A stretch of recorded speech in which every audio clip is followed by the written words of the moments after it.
কোরআনের অনুষ্ঠানগুলো যারা বাধা দিত এখন তারাই আমাদের কাছে অনুমতি দিচ্ছে।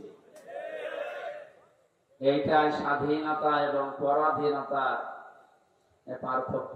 আমরা পরাধীন ছিলাম, স্বাধীন দেশেও আমরা ছিলাম পরাধীন, এখন আমাদের দেশে আমরা এখন স্বাধীন। এটা যে কত বড় নিয়ামত স্বাধীনতা, বাস্তবতা এখন আমরা টের পাচ্ছি যে আল্লাহ আমাদেরকে এটা দান করলে। কোরআনে আল্লাহ জানিয়েছেন, যে তেলাওয়াত হচ্ছিল, ওয়ালা সাউফা ইউতিকা রাব্বুকা ফাতারদা, হে নবী অতি শীঘ্রই আপনাকে আমি এমন কিছু দেব যাতে আপনি খুশি না হয়ে পারবেন। আমার মনে হয় আয়াতটা এখন বাংলাদেশের এই 2024 সালের জন্যই নাযিল হয়েছে।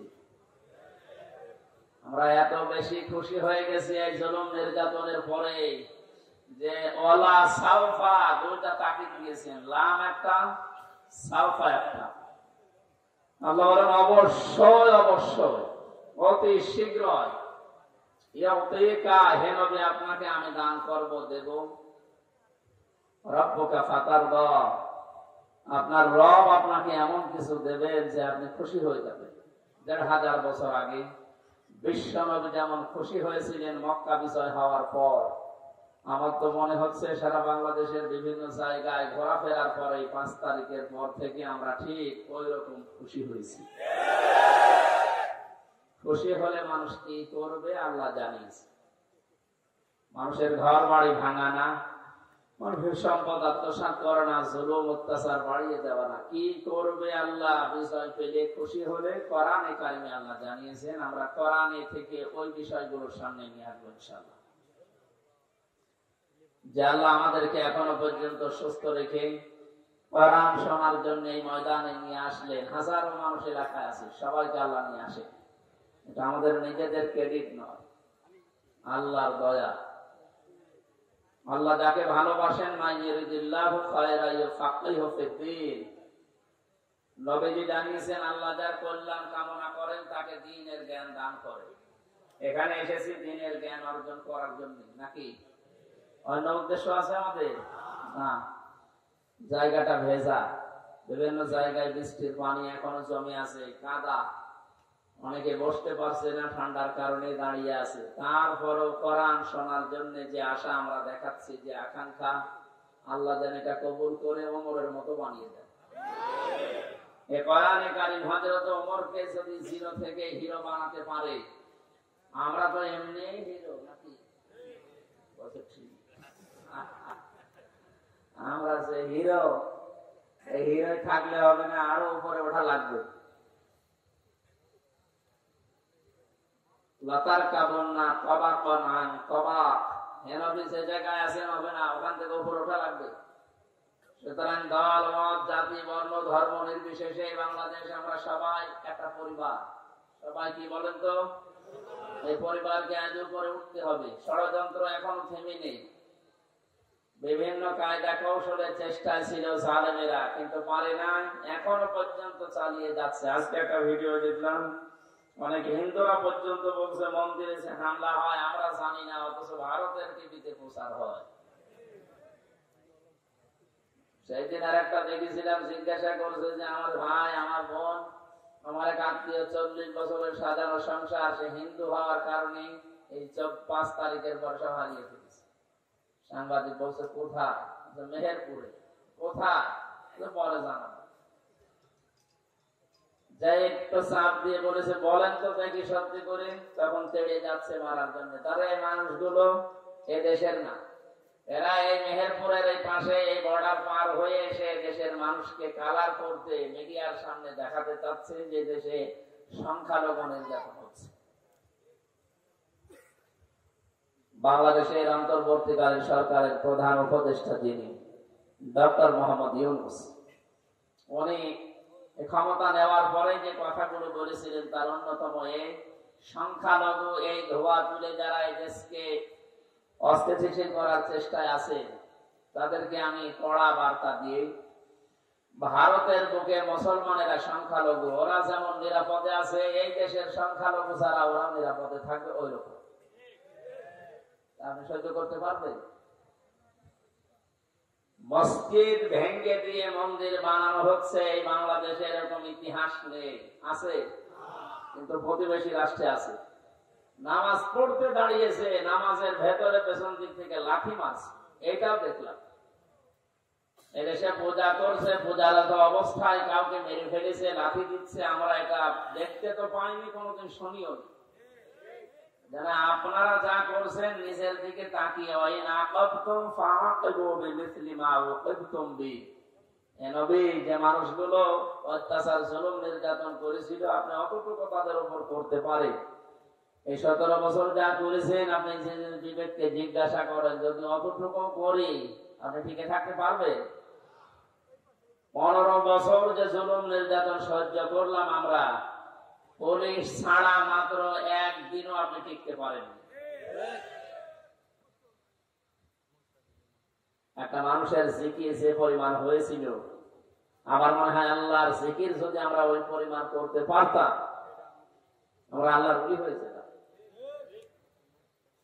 একটা মানুষ মারা গেছে, সে যেভাবে মারা যায়, তার জন্য এত আলোচনা হয়।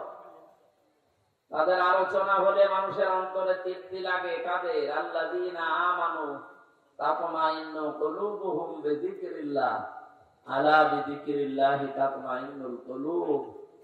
আল্লাহ বলেন, ঈমান যাদের আছে তাদের সামনে আল্লাহর নাম উচ্চারণ হলে, আল্লাহর জিকির করলে মনে শান্তি আসে। আর আমরা দেখি যে পুরা উল্টা, আল্লাহ বাদ দিয়ে মানুষের জিকির করলে মানুষের অন্তরে শান্তি আসে। এটি মানুষ আছে? আর আয়াতের প্রথম শব্দ ছিল আল্লাযীনা আমানু, যারা ঈমান আনে, তাতমাইন্নু কুলুবুহুম বিযিকরিল্লাহ, তাদের কলব প্রশান্তি লাভ করে, ঠান্ডা হয়ে যায়, শীতল হয়, শান্তি পায় তখন যখন তাদের সামনে আল্লাহর জিকির হয়। তারা যখন আল্লাহর জিকির করে তাদের অন্তর প্রশান্তি লাভ করে। আল্লাহর জিকিরের বাইরে ঈমানদারের জীবনে শান্তি আর আছে? পুরাটা উল্টা দেখলাম, তার মানে তাদের ঈমান নেই। কথা বলে না কেন? কোন ঈমানদার যদি মারা না যায়, বেঈমান মারা যায়, তার জানাজা পড়া জায়েজ আছে? এই কথাটা মনে শক্ত হয়ে গেল। কথার অর্থ বোঝার চেষ্টা করেন। কোন বেঈমান মারা গেলে তার জানাজা দেওয়া, কবরে দেওয়া জায়েজ আছে? না। অনেকে মুখ খুলছে না, এটি বিশ্বাস করে না, নাকি কি বলে?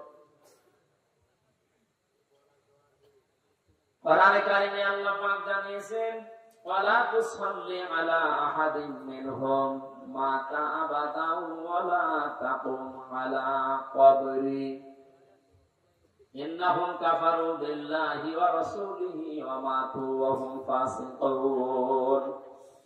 সূরা তাওবা 10 নম্বর পারা 19 নম্বর পৃষ্ঠার 12 নম্বর লাইনের 84 নম্বর আয়াতে আছে। আমি যত তাফসীর ঘাটাঘাটি করেছি, প্রত্যেকটি মুফাসসির আয়াতের ব্যাপারে একমত।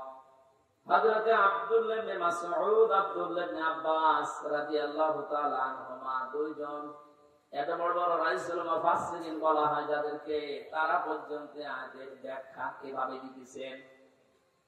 আল্লাহ পাক বলেন, হে নবী, ওই মানুষগুলোর কবরের পাশে দাঁড়ানো দূরের কথা, জানাজার নামাজ দূরের কথা, ওর কবরের পাশেও আপনি দাঁড়াবেন না।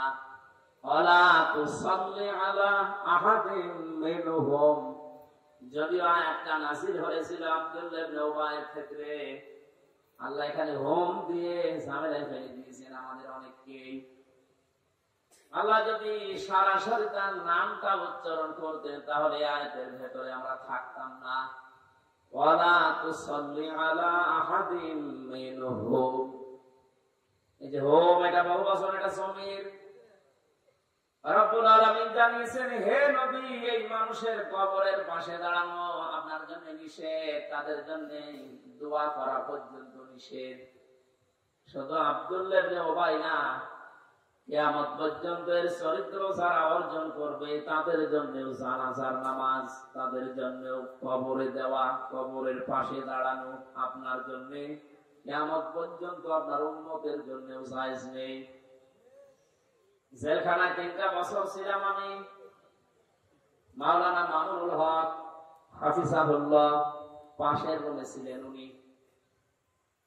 সকাল 9টার পরে আমাদেরকে যখন ছেড়ে দিত, ওই যে বারান্দায় শুধু সারাদিন ওনার সাথে বসে কোরআন হাদিসের কথাগুলো বলা বলি করতাম। আমার মনে হয় প্রতিদিন উনি আমাকে এই নসিহতটা করতেন, হামজা বাইরে যদি কোনোদিন যেতে পারি, কোনোদিন কোন কাফের মুশরিক বেঈমানের জানাজা পড়াবো না, কবরে যাব। কয়েকদিন প্রশ্ন করেছিলাম যে ভাই আপনি এই বিষয়টা নিয়ে এত কঠিন এত সিরিয়াস হয়ে যাচ্ছেন। দেখো এই বিষয়টা সুন্নাত নফল মুস্তাহাব মুবাহ না, এটা একটা হারাম কাজ। কোন বেঈমানের জানাজার নামাজে যাওয়া, সাক্ষী দেওয়া, তাকে কবরে দেওয়া, এটা হারাম কাজ। কি কাজ? সূরা তাওবার 84 নম্বর আয়াত। এবং এই যে আলেমের যে বক্তব্য এতক্ষণ শুনলেন, ওনার এই কথা অনুযায়ী এদেশে এখন অনেকেই জানাজার নামাজের অনুপযুক্ত।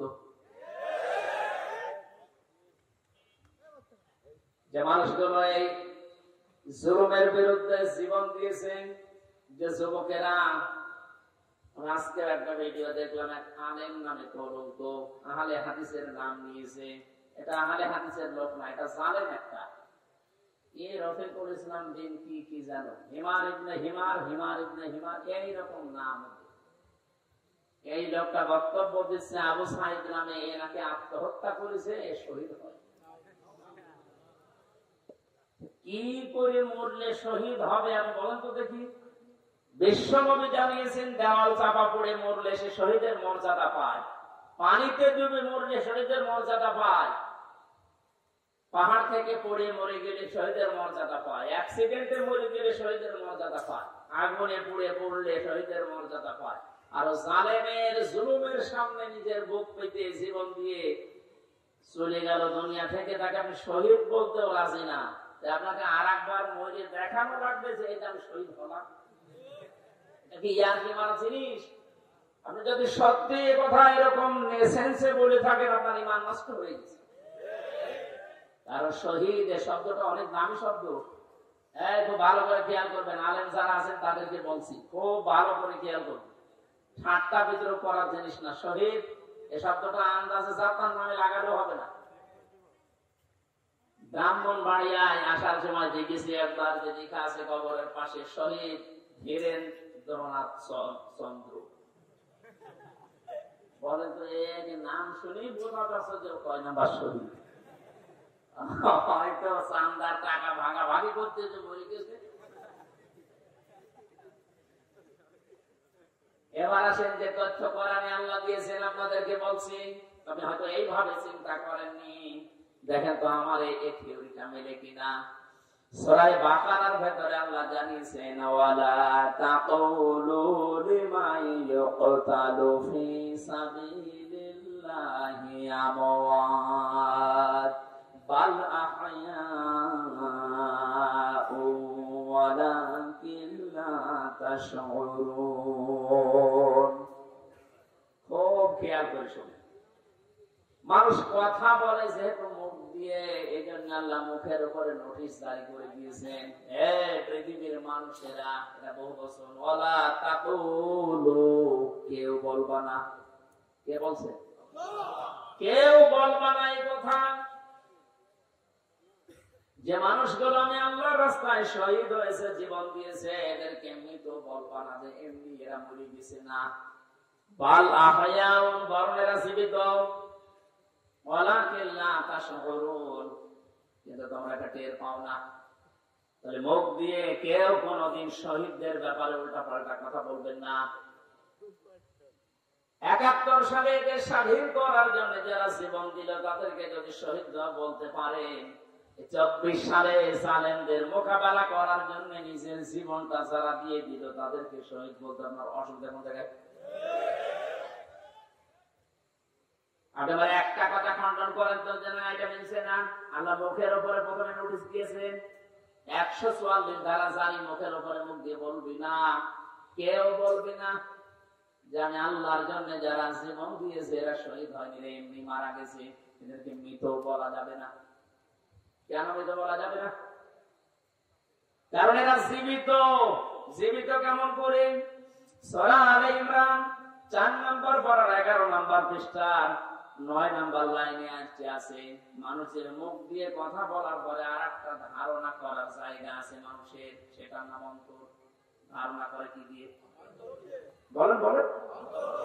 মানুষের অন্তরে যেন ধারণাও না আসে, আল্লাহ এই জন্য অন্তরের উপর নোটিশ দিয়েছেন, আলা তাহসাবান্নাল্লাযীনা কুতিলু ফি সাবিলিল্লাহি আমওয়াতা বাল আহয়াউন ইনদা রাব্বিহিম ইরযাকুন।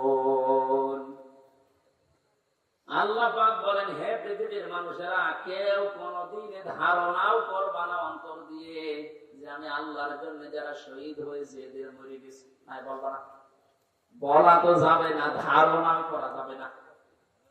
কেন? বরং তারা জীবিত, ইনদা রাব্বিহিম ইরযাকুন, এবং তারা তাদের রবের কাছে রিজিক পাচ্ছে। আমি প্রশ্ন করি আপনাদেরকে, মানুষ ঘুমিয়ে থাকলে খাওয়া লাগে? কথা বলে না কেন? জীবিত থাকলে, জেগে থাকলে খাওয়া লাগে। সুতরাং যারা শহীদ হয় এরা ঘুমায়ও না, এ মানুষগুলো মারাও যায় না, এরা একটা জায়গা থেকে আরেক জায়গায় স্থানান্তরিত হয়, জায়গা পরিবর্তন করে আরেক জায়গায় চলে গেছে। এই মানুষগুলো জীবিত আছে, চিন্তা আছে, এবং শুধু জীবিত না, আল্লাহ নিজে তাদেরকে খাওয়াচ্ছে।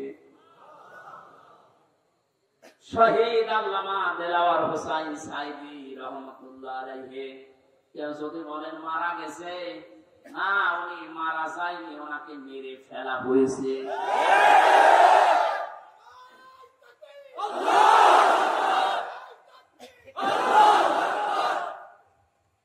3টা বছরের ভেতরে আমার সাথে একদিন দেখা হয়েছিল জেলখানায়।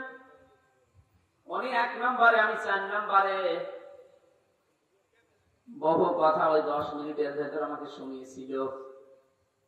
সব চাইতে আশ্চর্য, যেদিন ওনাকে হাসপাতালে নিয়ে আসার জন্য সই নিয়েছে, ওই দিন ওনাকে ধোকা দিয়ে বোকা বানিয়েছে জেলার আর সুপার, এখন যারা স্বীকার করছে।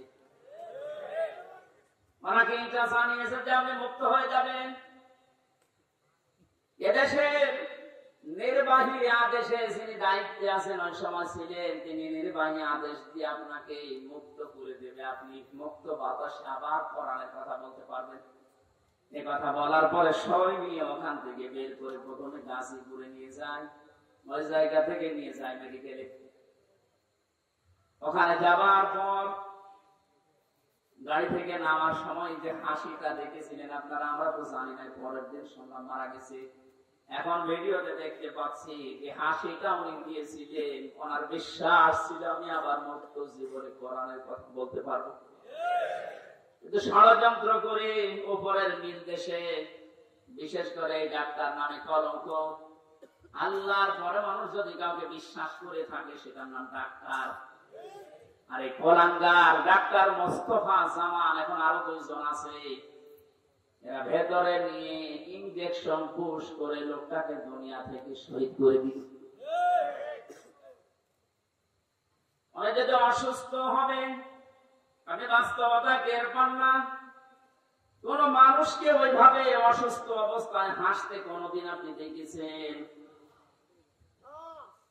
সুতরাং ওই মারা গিয়েছে কখনো না, আমি বিশ্বাসও করি না, কোনদিন বলিও না।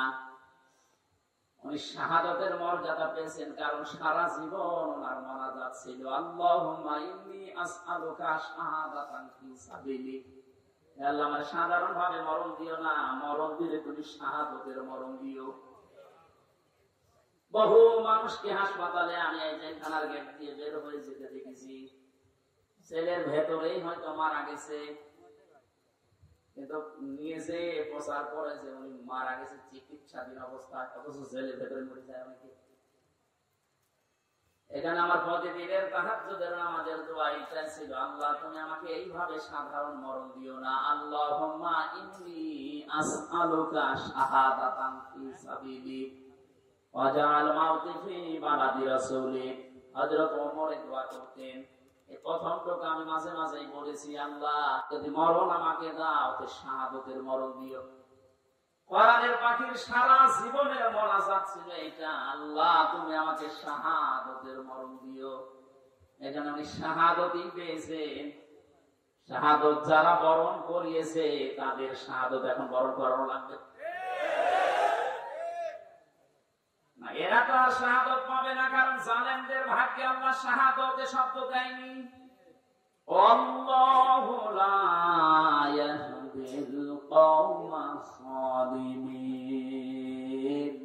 আল্লাহ পাক বলেন জালেমদেরকে আমি আল্লাহ হেদায়েত দেই না, পথ দেখাই না। সুতরাং যারা জুলুম করে মানুষের জীবন নষ্ট করে দিয়েছেন, সে শাহাদাতের মরণ পেয়ে জান্নাতের পাখি হয়ে উড়ে বেড়াচ্ছে। তা আপনি কি করলেন? আপনি তো হেদায়েত থেকে চির বঞ্চিত হয়ে গেলেন। যার ইশারায় যা করেছিলেন এখন তো সব উলটপালট হয়ে যাচ্ছে। আজকে সাবেক অবৈধ আইন মন্ত্রী আনিসুল হকের বক্তব্য, আমি যা করেছি এতদিন সব করেছি হাসিনার কথা। ঠেলা সামলাইবার শুধু এ নাম, এদেশে যত মানুষ অত্যাচার জুলুম নির্যাতন চালিয়েছে প্রত্যেককে যদি রিমান্ডে আমার সাথে যা করেছে ওইটুকু করে ও সব সত্য কথা বলবে।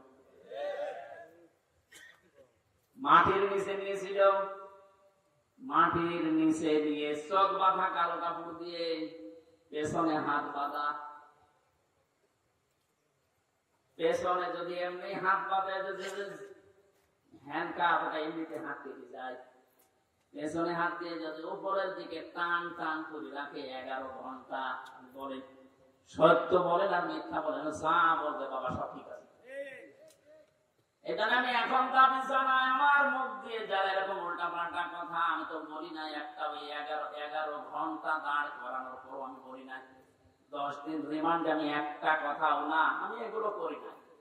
আপনি আন্দাজ করে বলাবেন যে অবস্থায় আমাকে নিয়েছিল, আমার তো এখন মনে হচ্ছে ওই মানুষগুলোকে কাউন্টার টেররিজমে যে 4 সন্তানগুলো ছিল, আলেমদেরকে যারা সবচেয়ে বেশি কষ্ট দিয়েছে, এই মনিরুল, এই হারুন, আসাদুজ্জামান, আব্দুল মান্নান, আতিকুর রহমান, নাম ধরে বলছে এগুলো মানুষ নামে কলঙ্ক। মানুষ দিতে পারে আমি না দেখলে বিশ্বাস করতাম না। 10টা দিন গেছে আমার 10 বছরের মতো, ঘুম তো নেই, আন্দাজে কষ্ট। আপনি কেন দিলেন? নিজেরাই মাঝে মাঝে বলা করতে, হুজুর কিছু জানি না, আমরাও জানি। টিপ্পনি কাটতো, একে অন্যের সাথে হাসি তামাশা করতো। আমার নামাজ পর্যন্ত পড়তে যায়নি, জোহর আসর বাদে আমি সারা করি, কারণ জানি না এখন 3 না রাত। এখনো পর্যন্ত জালেমদের পক্ষে যারা সাফাই গাছেন, আমাদের কি দোষ আপনি পাচ্ছেন না? কোন দোষ যদি দেশের জালেমদের নাম থাকে, শুধুমাত্র আয়না ঘরের বিচার করলো আপনার ফাঁসি হবে। জানেন আয়না ঘর কি? ব্যারিস্টার আজমি, ব্যারিস্টার আরমান, আমান আজমি, আপনি কি জবাব দেবেন তার মা বাবার কাছে, তার স্ত্রীর কাছে, তার ছোট ছোট বাচ্চাদের কাছে কি জবাব দেবেন বলতে পারবেন না। এরপরও আপনি মাইকে, এরপরও লাইভ করছেন যে আমার কি অপরাধ, আমি দেশ ত্যাগ করলাম, আমি তো এখনো খুঁজে পাই না। খুঁজে পাচ্ছেন না?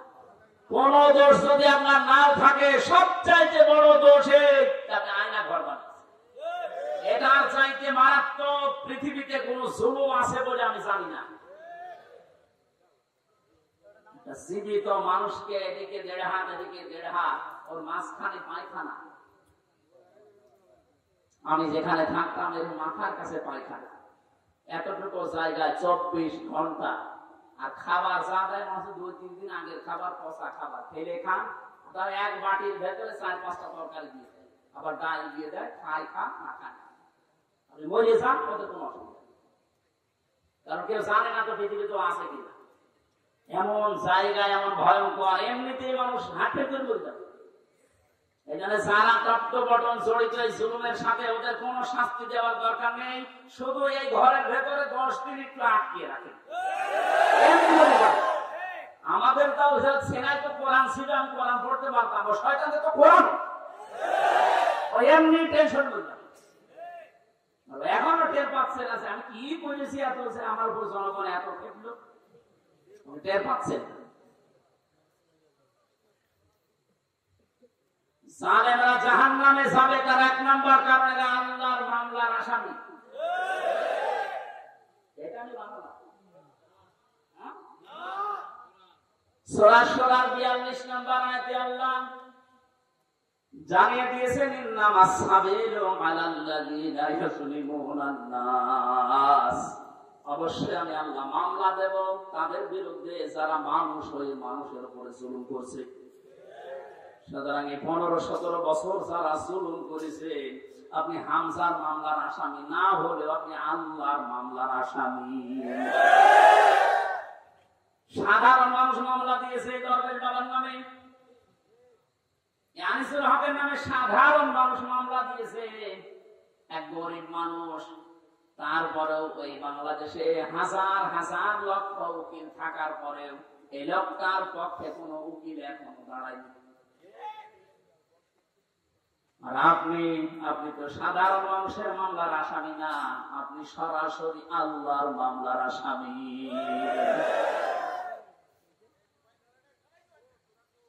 এটা আমাদের সাবধান হওয়া দরকার, এখান থেকে শিক্ষা নিতে হবে। আমরা যেন আবার আল্লাহর মামলার আসামি হয় না যায়। এদের জন্য হেদায়েত কামনা করলে হেদায়েত হবে না, কারণ কোরআন নিষেধ করেছে, আল্লাহু লা ইয়াহদিল কওমাজ যালিমিন। ইয়াহদি এটা বোঝায় বর্তমান ভবিষ্যৎ, প্রেজেন্ট ফিউচার। জালেমদেরকে আল্লাহ হেদায়েত দিচ্ছে না, দেবেও না। এখন যদি আল্লাহ জালেমদের হেদায়েত দেয় তাহলে কোরআন শরীফ মিথ্যা হয়ে যাবে না? এটা তো কপাল খারাপ। এর সাথে যারা জড়িত ছিল তাদেরও কপাল খারাপ।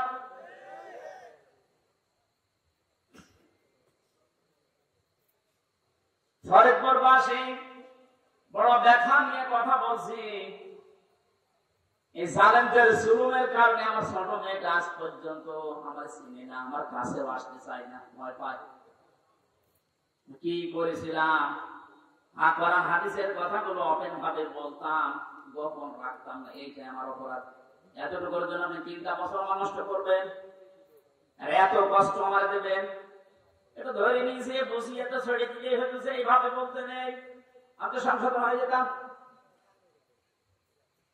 8 মাস 9 মাস বয়সে আমি রেখে এসেছিলাম। 3 বছর পর এখনো বয়স 4 বছর, এখনো পর্যন্ত স্বাভাবিক না, আমার কাছে আসতে চায় না। কেন আপনি কাজ করলেন? কি জবাব দেবেন বলেন তো?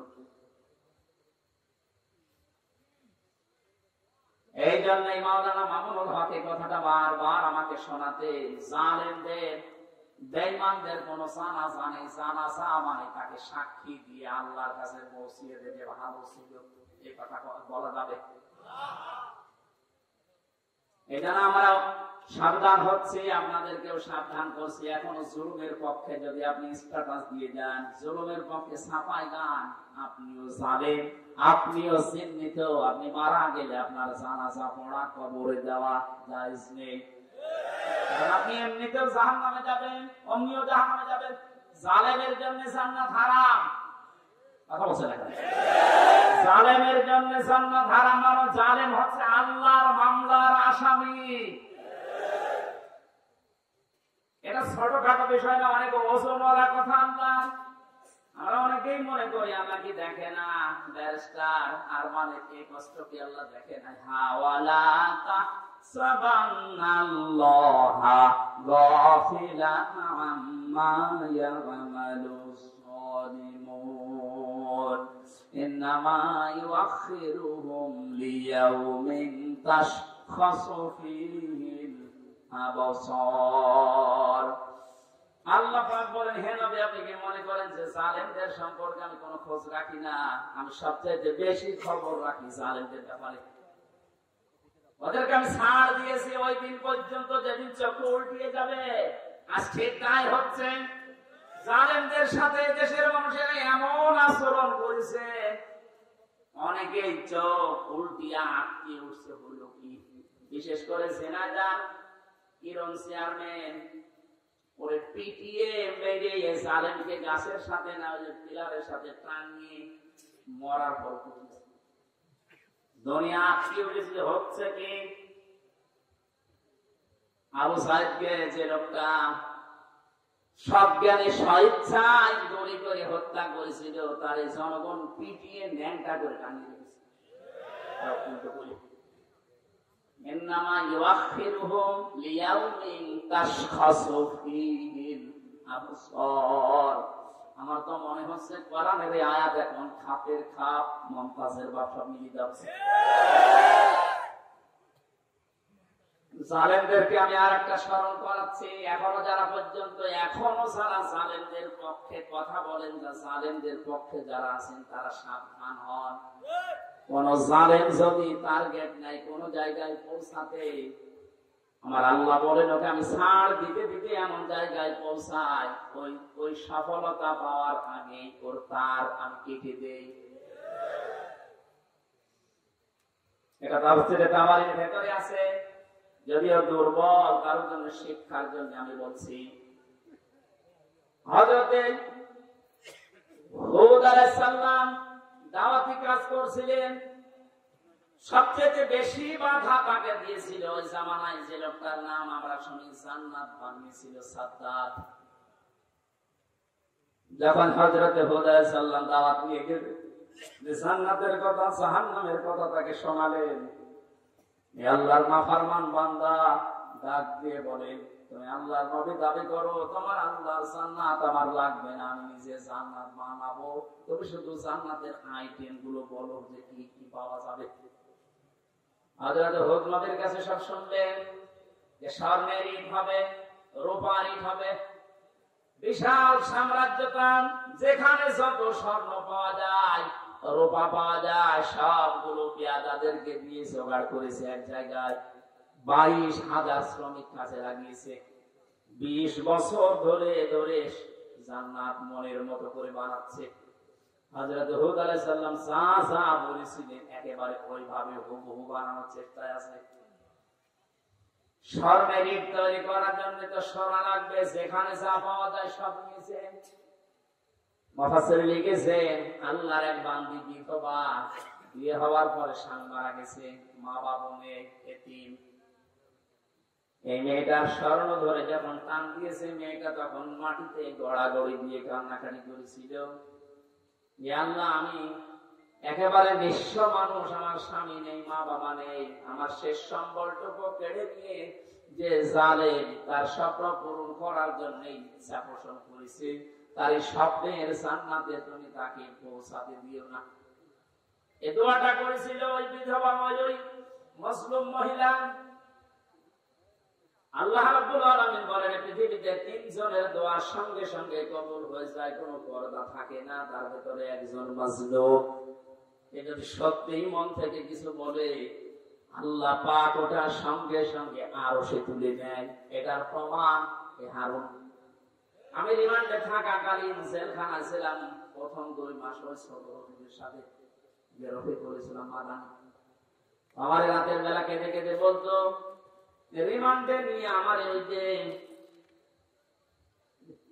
ঢাকার হাতের জেল, তারা 12:30টা 1টার দিকে ওখানে নিয়ে গিয়ে সম্পূর্ণ উলঙ্গ করে আমার ছবি তুলে হাতের ভেতরে সিগারেট লাগিয়ে বলতো খান আমরা ছবি তুলবো, এইটা ছেড়ে দিয়ে জনগণকে জানাবো যে হুজুরের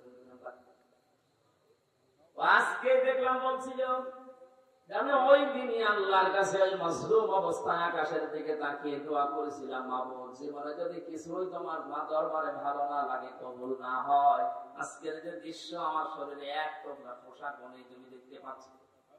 আমি একটা যুবক মানুষ, আমার অনেকে মনে করে ছোট মানুষ, পিস্তি মানুষ না, ওর বয়স এখন 27-30 বছর, কারণ ওই সময় ছিল 27 জেলখানা, 3 বছর 30 বছর বয়স। 30 বছর বয়সের মানুষ কি ছোট? কথা বলেন। দোয়া করেছিলাম মাবুদ তুমি আমার এই দোয়াটা কবুল করো, মজলুম অবস্থায় তুমি তো মনাজাত ফেরত দাও না। এই হারুন, এই টিভি হারুনের কারণে আজ আমার এই অবস্থা। ও নাকি অর্ডার দিয়ে দিয়ে আমার এটা করাচ্ছে। জিজ্ঞাসা করেছে যে অফিসার করেছিল এসআই, স্যার আপনি সত্যি করে বলেন তো আমার যে হাল করলেন এই নাচে হাল অবস্থা হারুন স্যার কি জানে? ওরা হাসি দিয়ে বলেছে হারুন স্যার জানে মানে ওই করাচ্ছে। সঙ্গে সঙ্গে ওই সময় দোয়া করেছিলাম, মাবুদ তুমি ওকেও আমার মতো এরকম কিছু দেখায়, দেখিয়েছেন আল্লাহ। জনগণের সামনে আমার আল্লাহ এই পৃথিবীতে দেখিয়ে দিয়েছে কিভাবে লজ্জা স্থান মানুষকে দেখাচ্ছে এই শয়তান। আমার একজন দেখিয়ে বলছে, হুজুর এই দেখেন কারবার। আমি নাউযুবিল্লাহ আস্তাগফিরুল্লাহ কি ও কয়েকদিন পরে স্ট্যাটাস দিয়েছিল আমি বাইরে যেতে পারি না, বাইরে গেলে মানুষ বলে 3 ইঞ্চি। ঠিক একটা অপমান। মাত্র কয়েক সেকেন্ডের ভিডিও পাস হয়ে ওর সব হারিয়েছে। ওর কয়েক সেকেন্ড না, সারা জীবন যেদিন আল্লাহ পাস করবে এই জালেমের সেদিন কোন উপায় থাকবে? কাকলা মোরাদের মাত্র 6 মিনিট 8 সেকেন্ডে কি ওর নাম মাহিনা কি নাম, এই মহিলার সাথে একটা অডিও রেকর্ড ফাঁস হয়েছিল মাত্র 6 মিনিট 8 সেকেন্ডে। ও সব গেছে। আমার তো মনে হয় জালেমদের দলে যারা ছিল এই দেশে, ওদের সহযোগী যারা, এদের হাজার হাজার ভিডিও অডিও রেকর্ড জমা হয়ে আছে। সাংবাদিক ইলিয়াস এখন মাঝে মাঝে আল্লাহ তার ফেরেশতাদের দিয়ে যেটা রেকর্ড করে রেখেছে অডিও ভিডিও, কিয়ামতের ময়দানে কোটি কোটি মানুষের সামনে গুলো আল্লাহ ছাড় দেবে। 30 সেকেন্ডের ভিডিও যদি 3 ইঞ্চি নাম সম, এই 50 বছরের ভিডিও আল্লাহ যদি ছেড়ে দেবে পুরাটা, মুখ দেখাতে পারবো না। শেষ পর্যন্ত এই মহিলার দোয়া আল্লাহ এমন ভাবে কবুল করেছিলেন, জান্নাত বানানো কমপ্লিট। শেষ করার পরে ডাক দিয়েছে, এত সিকিউরিটি দিয়ে সাজিয়েছে, একটা পিপিলিকা পর্যন্ত প্রবেশ করার কোনো কায়দা নেই। জান্নাতের গেটে যাবার পরে দেখে একজন ফকির বসে আছে। ফকির ডাক দিয়ে বলে, বাদশাহ আমার সাথে কিছু কথা বলা লাগবে আপনার। রেগে বলছে, তুমি কে, এখানে আসলে কি করে? এখানে তো কোনো মানুষ আসার অনুমতি নেই, কথা যদি বলাই লাগে পরে বলবো, আমি আগে জান্নাত দেখে আসি। ফকির ডাক দিয়ে কানের কাছে মুখ নিয়ে বলছে, বাদশাহ আমি কিন্তু দুনিয়ার সাধারণ ফকির না, আমি আজরাইল। মাথাটা একটু কাজ করো ঘোড়া থেকে, আমি কথাটা বলে চলে যাব। কানের কাছে মুখ নিয়ে বলছে, আমি এসেছি তোমার জান কবজ করার জন্য, রেডি হও। ওই সময় বলেছিল ফেরেশতা, একটু সময় দাও, আমি শুধু জান্নাতটা ঘুরি, এখানে আসার পরে আমার জানটা নিয়ে নিও। ফেরেশতা ওই সময় বলেছে, কখনো না, ইযা জাআ আজালুহুম লা ইস্তাখিরুনা সাআতান ওয়া লা ইস্তাকদিমুন। আল্লাহ পাক বলেন, এই পৃথিবীতে যখন যার সময় এসে যাবে, 1 সেকেন্ড আগেও তার মরণ হবে না, 1 সেকেন্ড পরেও মরণ হবে না। নির্ধারিত সময় লোকটাকে আল্লাহ বিদায় দিয়ে দেবে। এরপরেও ঘোড়ার পা থেকে জান্নাত পর্যন্ত পৌঁছাতে ও সর্বাত্মক চেষ্টা চালিয়েছিল। আল্লাহর ফেরেশতা ঘোড়া থেকে পা জান্নাতের যে বানানো জান্নাত ওর চৌকাঠ পর্যন্ত স্পর্শ করার আগেই জান কবজ করে ফেলেছে। মুফাসসিরে আয়াত তাফসীর করতে গিয়ে তিনি কয়েকটা কারণ দিয়েছেন কেন জান্নাতে প্রবেশ করতে পারল না ওর বানানো। 1 নম্বরে আমি প্রায় এখানে 26টা কারণ পড়েছিলাম, সবগুলো আমার মনেও নেই, কয়েকটা বলছি। প্রথম নম্বরে কারণ হচ্ছে ওই যে মজলুম মহিলা যার শেষ সম্বলটুকু কেড়ে জালেম তার স্বপ্ন পূরণ করার জন্য চেষ্টা করেছিল, ওই মহিলার দোয়া আল্লাহ কবুল করে নিয়েছিলেন। রব্বুল আলামিন আমার শেষ সম্বলটুকু যে কেড়ে দিল, ওই জালেম যেন তার বানানো স্বপ্নে প্রবেশ করতে না পারে। আজও হাজার হাজার আবু সাঈদ, মুগ্ধ, আবু রায়হান সহ কত মানুষের মার বাবা রাতের বেলা চোখের পানি ছেড়ে দিয়ে দোয়া করেছে, আল্লাহ আমার বুকটা যে খালি করে দিল, তাকে তুমি জমিনে জায়গা দিও না। নবীজির কথা 100 ভাগ সত্য কিনা বলেন তো? উনি যে বলেছিলেন মুসলিমের দোয়া আল্লাহ ফেরত দেয় না, আবু সাঈদের মায়ের দোয়া আল্লাহ ফেরত দিয়েছে। বাংলার জমিনে আল্লাহ জায়গা দেয়নি, 1 ইঞ্চি জায়গা তার জন্য এখন আর বৈধ না। যত মামলা এখন শুরু হয়েছে, এভাবে যদি চলতে থাকে 8-10 দিন, আশ্রয় যেখানে নিয়েছে যারা সুশীল সমাজ আছে দাবি করছে, ওরা বলছে ওই দেশেও তার আর জায়গা দেবে না, ওখান থেকেও বিদায় দিতে বাধ্য হবে।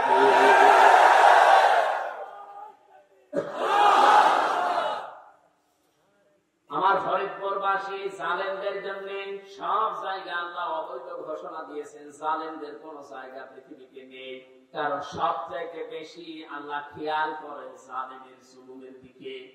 আল্লাহ এত বেশি রাগান্বিত হয়ে যায় জালেমের উপরে, না জানি ওকে 7 তবক আসমানের উপর থেকে ফেলে দিতে পারলে আল্লাহ ভালো লাগে।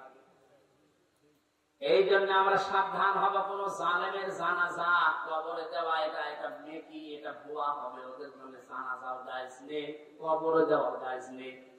আল্লাহ আমাদেরকে উল্টাপাল্টা কথা যারা বলি, ধারণা করি, অনেক আলেম পর্যন্ত এখন বিভিন্ন জায়গা থেকে টাকা খেয়ে কথা বলছে আবু সাইদ মুগ্ধ এরা শহীদ হয়নি, অথচ শহীদদের ব্যাপারে কথা বলা মুখে অন্তরে ধারণা করা নিষেধ। এ ঘোষণা কার? আপনাদের বানানো মনে হচ্ছে? সূরা বাকারা, সূরা আলে ইমরানের আয়াত দিয়ে আমি দলিল দিয়েছি। মুখ দিয়েও বলবেন না, কোনদিন অন্তরে ধারণাও করবেন না, কারণ এদের মর্যাদা এত বেশি আল্লাহর দরবারে, যাকে দেখে আল্লাহ শাহাদাতের মরণ দেয় না। কত মানুষ চেষ্টা চালাচ্ছে, তারপরও মরতে পারে না। وَلِيَعْلَمَ اللَّهُ الَّذِينَ آمَنُوا وَيَتَّخِذَ مِنكُمْ شُهَدَاءَ وَاللَّهُ لَا يُحِبُّ الظَّالِمِينَ।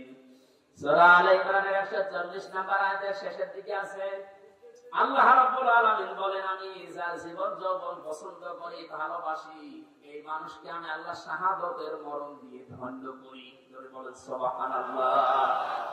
শহীদ আবু সাঈদ সাধারণ মনে হচ্ছে না, ওই ইসলামী আন্দোলনের একজন কর্মী ছিল। একনিষ্ঠ কর্মী ছিল। এখন খোঁজ খবর নিয়ে যেটা দেখা যাচ্ছে, তার মানে জীবনে এমন কাজে আঞ্জাম দিয়েছে, রাতের বেলা তার তাহাজ্জুদের নামাজ, চোখের পানি আল্লাহর দরবারে মনে হয় মঞ্জুর হয়েছে। সাধারণ ভাবে মরণ দেয়নি, আল্লাহ শাহাদাতের মরণ জালেমের সামনে আল্লাহ দিয়েছে।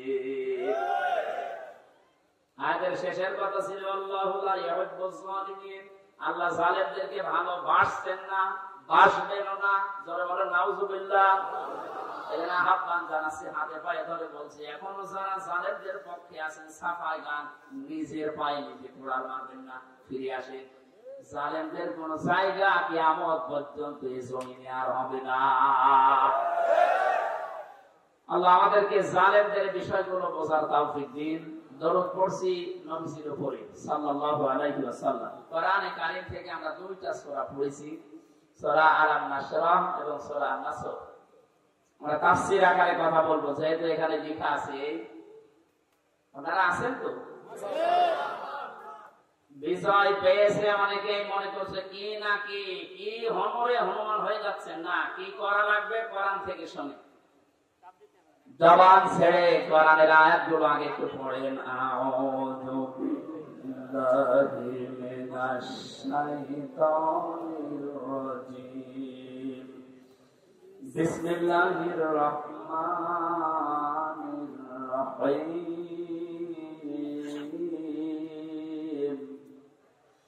ইযা জাআ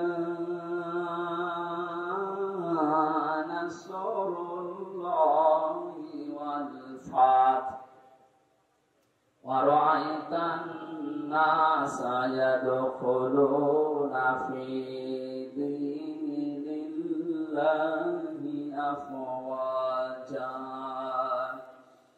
ফাসাব্বিহ বিহামদি রাব্বিকা ওয়াস্তাগফির ইন্নাহু কানা তাওয়াবা।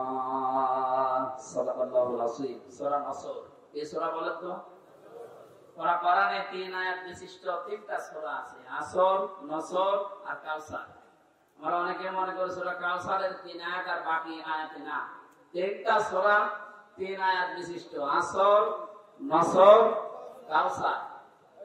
তার ভেতরে একটা পড়েছি, এটা তেলাওয়াত শুদ্ধ অনেকের হয় না, নামাজে কিন্তু এই সূরাটা অনেকে পড়ে। নুন সোয়াদ র নাসর মানে সাহায্য, আর নুন সিন র নাসর মানে ইগল পাখি।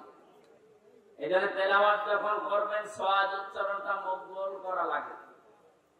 আল্লাহ পাক জানিয়েছেন ইযা জা নাসরুল্লাহি ওয়াল ফাত, যখন আসবে আল্লাহর সাহায্য, হে নবী আপনি তখন বিজয় দেখতে পাবেন। 15 বছর বহু মুসলিম দোয়া করেছে, জেলখানায় এখনো পর্যন্ত বহু মুসলিম পড়ে আছে। বিশেষ করে মাওলানা জসিমউদ্দিন রহমান সহ হাজারো আলেম এখনো পর্যন্ত জেলখানায় আছে। এই জালেমের জুলুমে জীবনটা তাদের শেষ হয়ে গেছে। কোরআনের এই অনুষ্ঠান থেকে এই মাজলুমদের মুক্তির দাবি করছি, বলেন আমিন। মাজলুমের পক্ষে কে তোমার আল্লাহ আছেন? ইব্রাহিম নবী মুসলিম থাকার কারণে যারা তার পক্ষে ছিল তাদের দাম আল্লাহ বাড়িয়ে দিয়েছিলেন। একটা ব্যাঙের প্রসাব পর্যন্ত আল্লাহ পাক বানিয়ে দিয়েছেন হযরত ইব্রাহিমের পক্ষে থাকার কারণে। হাজার হাজার মুসলিম মানুষের যে বিডিআর, আমি 900-র উপরে বিডিআর পেয়েছিলাম। আমার উপর তলায় যারা থাকতো অধিকাংশ বিডিআর মামলা কিচ্ছু জানে না, 14 বছর জেল থাকছে। বিশেষ করে মুন্সিগঞ্জের কয়েকজন আর পঞ্চগড়ের এক মুরব্বী, এত ভালো মানুষ আমার জীবনে জেলখানায় আমি পাইনি। ওরা কোরআন শরীফ মাথায় নিয়ে হাতে নিয়ে বুকে নিয়ে বলতো, হুজুর আমি কিচ্ছু জানি না, আর 1 বছর পরে রিটায়ার্ড হয়ে যাব, শান্তিতে আছি, কি জানো কি হয়ে গেল আমার, এই যে বেকার ঘুরে 14 বছর আটকে রেখেছি। এখন যে দায়িত্বে আছেন স্বরাষ্ট্র উপদেষ্টার দায়িত্ব পেয়েছেন জাহাঙ্গীর আলম, এই লোকটা কিন্তু ওই বিষয়গুলো সব তার নখদর্পণে আছে। এবার জালেমরা টের পাবে। ধোঁকা দিয়ে বোকা বানিয়ে মানুষের চোখে ধুলো দিয়ে বহু চিটারি বাটপারি করেছেন, এখন আর ছাড় নেই। আমরা এখান থেকে আহ্বান জানাচ্ছি, যারা দায়িত্বে আছেন বিচার ব্যবস্থায়, বিচার বিভাগে, খুব তাড়াতাড়ি এই বিডিআর মামলায় যারা আছেন, বিনা কারণে যারা বছরের পর 14 বছর জেলখানায় আছে, কিচ্ছু জানে না, ওদেরকে আমার মনে হয় শাস্তি দিলেও খুব বেশি হলো 7 বছর দেওয়া যেত। ওরা বলতো, হুজুর আমরা যদি অপরাধ করেও থাকি, বিদ্রোহ করে থাকি, আমাদের 7 বছর জেল হয়, অথচ বিনা কারণে 14 বছর আমি জেলে। এত বড় জুলুম আর সহ্য করা হবে না। যারা দায়িত্বে আছেন আহ্বান জানায়, বাংলার লক্ষ লক্ষ তাওহীদি জনতা নিয়ে এই নিরপরাধ মানুষদেরকে বিনা বিচারে বিনা হিসাবে ছেড়ে দেওয়া লাগবে।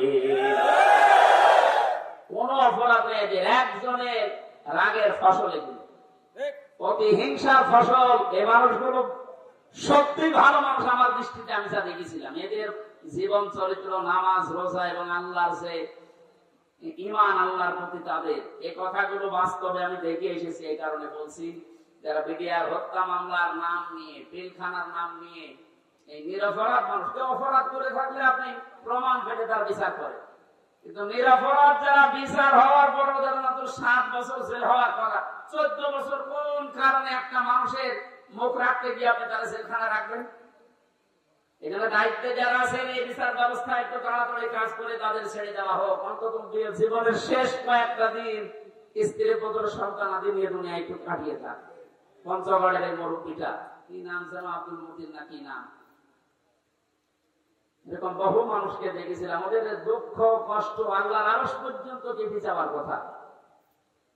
আল্লাহ এমনি এমনি তো জালেমকে বিদায় দেয়নি। বহু মানুষের এই শব্দ লোকে আছে, বহু মানুষের চোখের পানি, বুক ফাটা পানি, হাজারো মানুষের এগুলো জমা হয়ে আছে।